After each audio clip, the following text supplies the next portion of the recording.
The Egyptian military and riot police are moving into Tahrir Square with helicopters and armoured vehicles.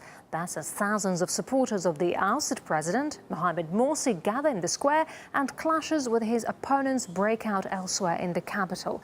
Morsi is now under investigation over allegedly siding with Hamas to attack Egypt's military facilities during the 2011 revolution. The army has now given his Muslim Brotherhood party until Saturday to join the interim government's reconciliation plan and stop inciting violence. Artiz Belcher reports now from Cairo. What these charges stem from is from when Mohamed Morsi was in detention in Wadi Natrun prison during the 18-day uprising in 2011. He was widely seen at that point to be a political prisoner, as of course the Muslim Brotherhood were very much against Mubarak.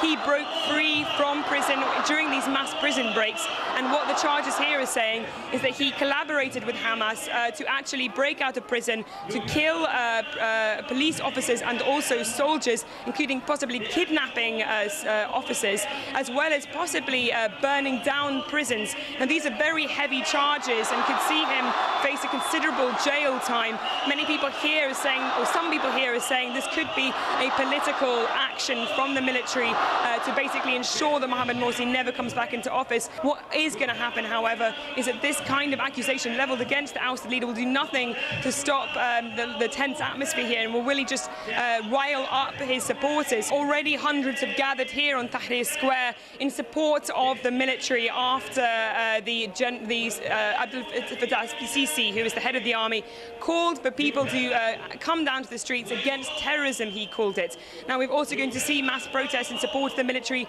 across the capital and across the country today. But meanwhile, we still have a sit-in in support of the ousted leader, Mohamed Morsi, just across the capital here in Rabat Daweya Mosque, and also to my right across the Nile at Cairo University. Now, their leaders are saying they must come down to the streets to defend Morsi, who is the legitimate president, and he must be reinstated. With this new news of the detention of Morsi, we expect tensions to be extremely high. The military have given the Muslim Brotherhood 48 hours to get involved in the political roadmap. They didn't outline what would happen after that 48 hours, which is due to finish on Saturday. Many fear that we will see further violence that we've already had, here in the capital, when 51 people were killed inside this pro-Morsi sit-in, a few weeks ago. So really, what we're feeling right now here is a lot of tense atmosphere here, as people are worried that these rival protest groups may clash, or that security forces might crack down on those in support of Mohamed Morsi. And let's discuss the situation in Egypt with Muslim Brotherhood spokesperson Mona Al-Kazaz live. Ms. Mona Al-Kazaz, welcome to RT. It's great to see you here. What do you make of the allegations against President Morsi? How strong is the case against him? The allegations are very clearly politically motivated. President Morsi has been kidnapped for 3 weeks now. No one knows why and where and who is kidnapping him. Obviously, it's in violation of his human rights. And then after detaining him for 3 weeks, they fabricate allegations against him. And it's a very clear job done by the prosecutor, who was actually initially appointed by Mubarak. What we're seeing actually now is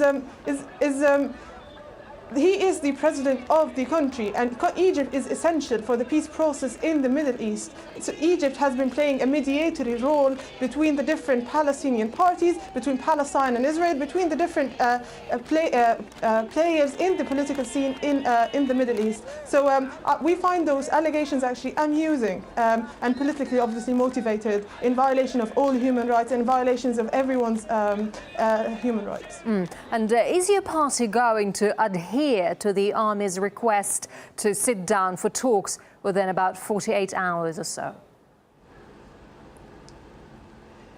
The army should not be interfering in politics. What we're seeing now is an authoritarian entrance of the army. People are dominating the political scene using the power of bullets and tanks. And the failed opposition, who failed to enter the political scene using the ballot boxes, they came leading the scene on the back of the tanks. What we're seeing now is that the military is controlling the political scene, which is back to the military rule. In 2011, when the Egyptian revolution, which I personally participated in, we wanted civilian rule, and President Morsi is the first elected civilian leader for Egypt. Egypt in the modern history. And we don't want to go back to military telling us what to do and what not to do, because the military in the political scene actually causes an imbalance. And this is not what we should be seeing in 2013. Military taking power by force, using the force of the tanks, and obviously what we're seeing as well as violation of human rights that started less than an hour after the coup was orchestrated by the military junta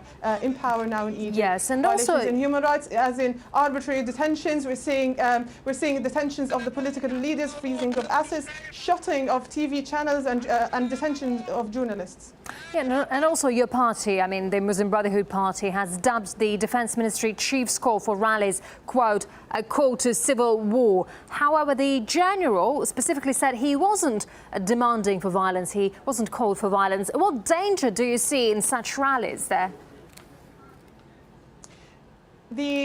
What we're seeing on the streets of Egypt for over 30 days now, people have been protesting in a peaceful way. Hundreds of thousands and millions of Egyptians have been protesting, demanding their democracy back and their democratic choices back. What we're seeing actually is that the junta leader, or General Sisi, came out in a way that he was asking for a mandate to actually create for violence. Why would someone ask for a mandate to combat terrorism? You don't ask for a mandate, this is your duty. So the mandate he's actually asking for is actually a mandate to commit crimes, heinous crimes, like the one we've seen in front of the Republican Guards. We've seen also crimes against women. They specifically target women in the peaceful demonstrations in Egypt, which is obviously it's a very, very clear downfall in Egypt, in the democratic process that Egypt we've been dreaming for, the biggest democracy in the Middle East.